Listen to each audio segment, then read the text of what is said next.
It's that time of year again where audiophile dreams are created as we look back over the year's best hi-fi products. And I'm sure it's been a challenging year for all of you, me included, but it's been an extremely busy year. I have reviewed 52 different hi-fi products, speakers, amplifiers, DACs, streamers, and more. And I've also been out to Germany to visit Avant-Garde Acoustic. I've been to Worthing to the Bowes & Wilkins factory. I've been to Wales to see Rel Acoustics, and I got to listen to a mind-blowing, I think £500,000, give or take, hi-fi system. And in case you've missed any of this, the videos are all in the channel. Make sure you go and check them out. And I've also completed around 40 Dirac Live calibrations for customers all over the UK and other parts of the world too. So it's definitely been a busy year, and if I'm looking a little tired, please forgive me. But you're here because you want to know what are my best hi-fi products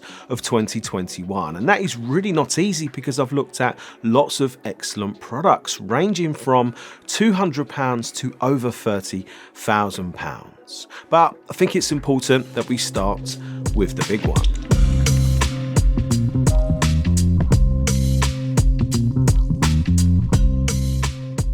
2021 was the year of the stand mount speaker for me. I have reviewed 22 different stand mount speakers, and there were some that really stood out. Firstly, the year started with me comparing ATC's SCM50 passive speakers with their active version of the speakers, and both versions stood out to me, and they made a huge impression on me, as you will see in their reviews. So I definitely have to give ATC some kudos with a standout product of the year award for their SCM50. From there, two big speaker group tests bore several star products. Firstly, KEF's LS50 Meta is a standout speaker for its build quality, its looks, and the fact that KEF have developed genuinely breakthrough speaker technology with their use of Meta materials, and they have put that technology into a speaker that now costs just over £1,000, and the Meta's level of transparency for a speaker at that price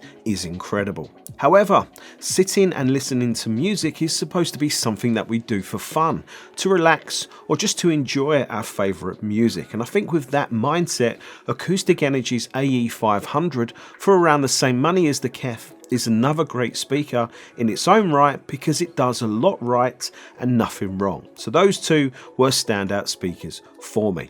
Going up in price, the Arundel 1723 THX really impressed me for what they are offering for what they cost. Yes, they are huge and they're more industrial looking rather than being pretty, but they are tight, precise, accurate sounding speakers that I just really liked. And if this was a prize for bang for buck, they would win. And I think if you're looking for a speaker for hi-fi and AV duties, the Arundel will be a hard one to beat for the money. However, going up in price more, I have looked at some stunning speakers this year. The German Physics HRS 130, their stereo imaging and the sense of soundstage space and depth they create is phenomenal. I haven't had this from any other speakers in my room before, and there is a cohesion to their mid-range and treble because the 1DDD driver is doing it all. They are definitely standout speakers. The speakers I have here now, the TAD CE1. I haven't heard the best of them yet, but boy, their sound quality, and quality is hard to quantify, but the way music is delivered from them with just a graceful ease and how they make me feel when listening to music is a cut above. So the TAD Compact EVO One are on my list, and they are definitely worthy of a standout product award. But for me, my best speaker of 2021 is actually going to two speakers, well, two different versions of the same speaker. Marten Parker DUO, both in the ceramic version and then the diamond version, just balance it all so right for me. For starters, there is the Marten tonality. Wilson have their warmth, YG their precision, Avant-Garde their dynamics, but Marten tonality is really something that stands out. Vocals are presented with a tonal quality that I just find extremely gratifying. Their treble is detailed and neutral enough, but with an extra quality. It's presented just that little bit richer and more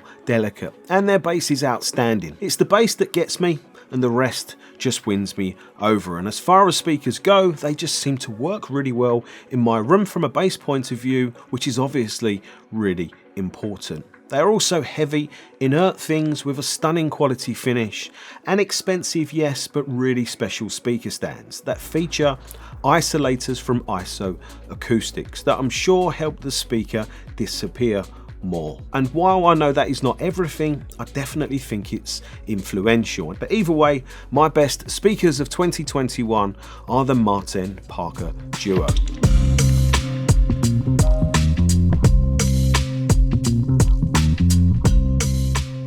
I didn't see loads of amplifiers this year, but I did see some really good ones, and some definitely stood out. The first one happens to be the most affordable product I reviewed this year, the SMSL AO200, which costs £200 for a Bluetooth amplifier and DAC, and I wasn't expecting much, but it shocked me with just how good it is. It delivers a clean, clear, well-timed musical sound that's easy to sit and listen to, and it would be a brilliant way for a new audiophile to get going with their first system. But don't let that comment fool you, it sounds much better than you expect for £200. The second amplifier to mention is the Lima Acoustics Tucana 2 Anniversary. I spent a good chunk of time with this amplifier this year, and it delivered clean and fast, very immediate sound into a lot of different speakers as part of two big group tests, and it got out of the way enough for me to be able to hear all of the different speakers' strengths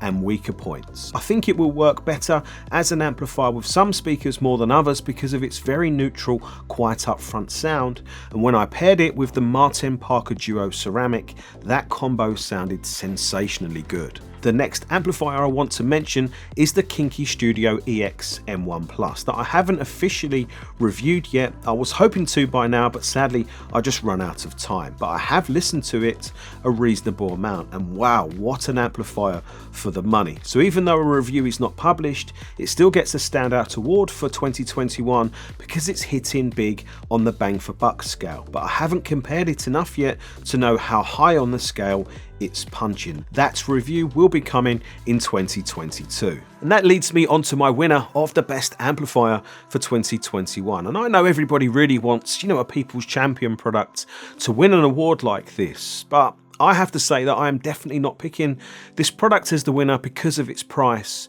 but I have to pick it as the winner because of its performance. The German Physics Emperor Extreme integrated amplifier at £33,500 is the most expensive product that I have reviewed to date. But from all of the amplifiers I have reviewed in my room, it delivered the most composed sonic delivery, whereby you don't hear the amplifier, it gets out of the way and allows the speakers to create sonic images in a genuinely three-dimensional soundstage. And that is extremely standout, especially with its precision of sound that's not analytical, still with great musicality and tonality and insane bass control. All at a level that I haven't had in my room before. So yes, it's bloody big, yes, it's bloody heavy, and it's bloody expensive, but it's also bloody awesome, and I have to award it as my best amplifier of 2021, despite the price, because it would be criminal of me not to.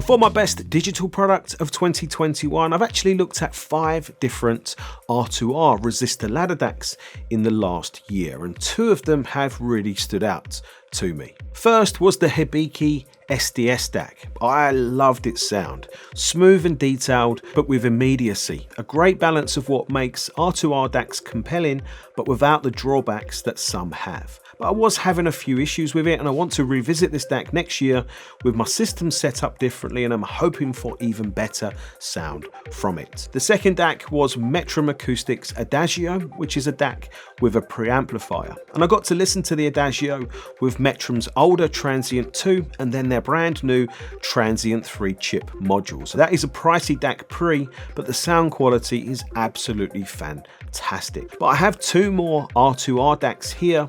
I was hoping hoping to have reviewed by the end of the year, but sadly I just ran out of time. And those DACs are the Musician Audio Aquarius, their flagship DAC, and the Denafrips Pontus 2. So I'm going to hold out on naming a best digital or DAC product of 2021 because I've got some serious comparisons to do in early 2022. So I definitely think you're going to want to, check out those videos. They're going to be massively interesting. So make sure you've subscribed to the channel if you haven't already. Of course you have. So those are the main products that have stood out to me in 2021, but there's been a whole host more that I'm going to put into an article on my website. And obviously the website address is down there, and there'll be a link down below in the video description box. If you're interested to know which, hi-fi tweaks stood out to me in 2021, or maybe the best home cinema products that I've played with and experienced in 2021, make sure you check out that article on my website. And I just want to finish the video by saying, I hope, depending on when you see this video, I hope you've had a great Christmas. I want to wish all of you a happy new year. And I want to thank everybody that's been watching the channel from the start, and obviously anybody who's kind of joined the family or joined, the community and has been watching the videos maybe this year or even more recently. Thank you to all of you. And I want to say that I hope, everybody has, an amazing 2022. And I think we should all be trying to achieve better audio quality at home for 2022. That is my New Year's resolution anyway, as well as losing weight, as well as going to the gym and drinking more beer, all that good stuff. Thanks again. Hope you all have a great new year. Hope you had a great Christmas. I'll see you soon. Thanks for watching. Take care. Bye.